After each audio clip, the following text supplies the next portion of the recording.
actually useful. Faraday took no interest in commercial exploitation. But across the Atlantic, a Yankee entrepreneur had a very different philosophy. Frederick Tudor had a chance conversation with his brother that led him on a path to become one of the richest men in America.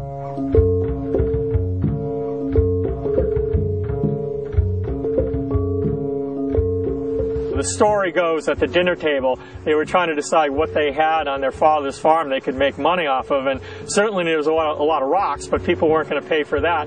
So they came up with the idea of maybe ice, because some areas did not have ice. And it seemed kind of crazy at first, but it paid off.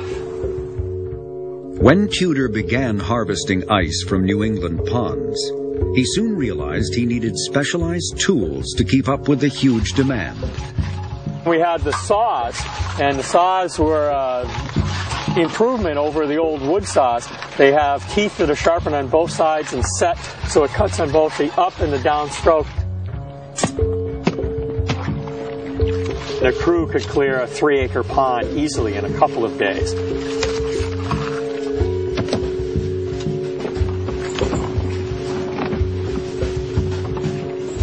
Tudor's dream to make ice available to all was not confined to New England. He wanted to ship ice to hot parts of the world, like the Caribbean and the Deep South.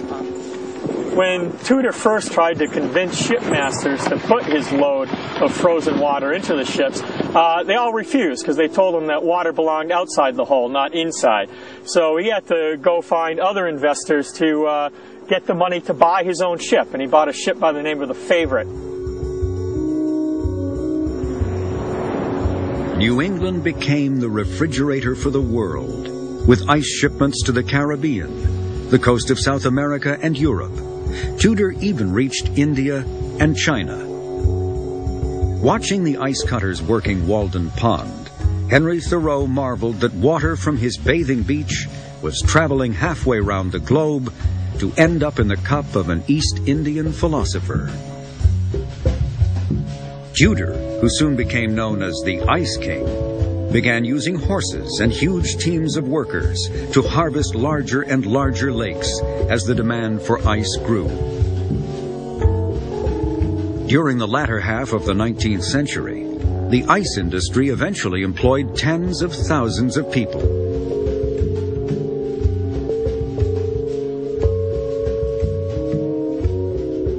Tudor became the largest distributor of ice, and he became one of the first American millionaires.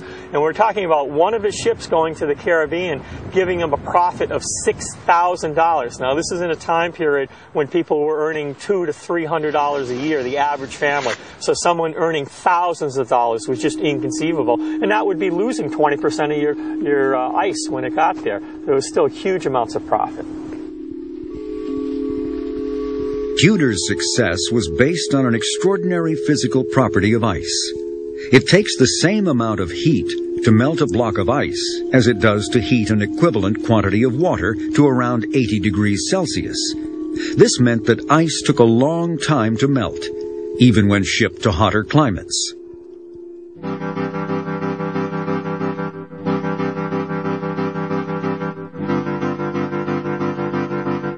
What started out as a small family enterprise turned into a global business. Frederick Tudor had industrialized coal in the same way the great pioneers of steam had harnessed heat. By the 1830s, the Industrial Revolution was in full swing. Yet ironically, it was not until a small group of scientists worked out the underlying principles of how steam engines convert heat into motion that the next step in the conquest of coal could be made. Only after solving this riddle of heat engines could the first cold engines be made to produce artificial refrigeration. How much useful work can you get out of a given amount of heat? By the early 1800s, that had become the single most important economic problem in Europe. to make a profit was to convert heat into motion efficiently, without wasting heat and getting the maximum amount of mechanical effect.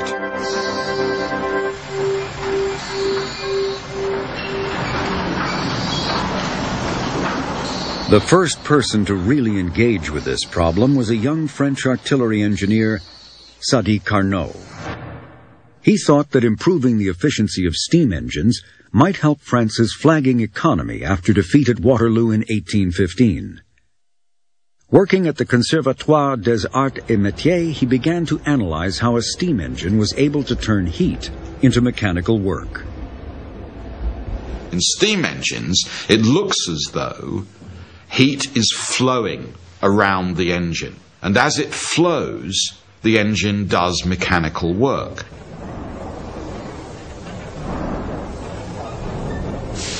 The implication there is that heat is neither consumed nor destroyed. You simply circulate it around and it does work. Carnot likened this flow of heat to the flow of water over a water wheel.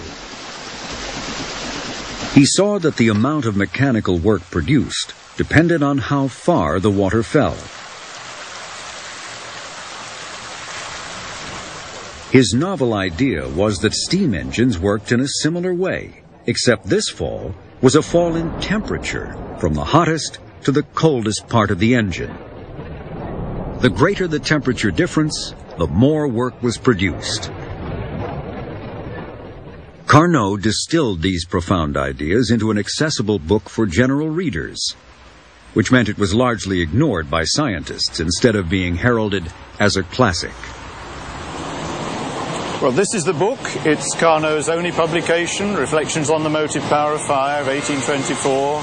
A small book, 118 pages only, published just 600 copies, and in his own lifetime it's virtually unknown. 20 years after the publication, William Thomson, the Scottish physicist, is absolutely intent on finding a copy. He's here in Paris, and the accounts we have suggest that he spends a great deal of time visiting bookshops, visiting the bouquinistes on the banks of the Seine, always asking for the book, and the booksellers tell him they've never even heard of it.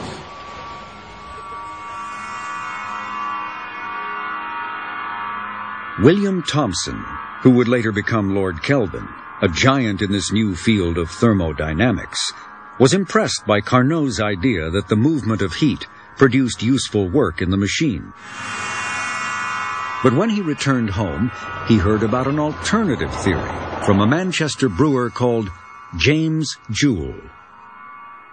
Joule had this notion that Carnot was wrong, that heat wasn't producing work just by its movement. Heat was actually turning into mechanical work, which is a very strange idea when you think about it. We're all now used to thinking about energy and how it can take all different forms. But it was a revolutionary idea that heat and something like mechanical energy were at bottom the same kind of thing. The experiment that convinced Joule of this was set up in the cellar of his brewery. It converted mechanical movement into heat, almost like a steam engine in reverse.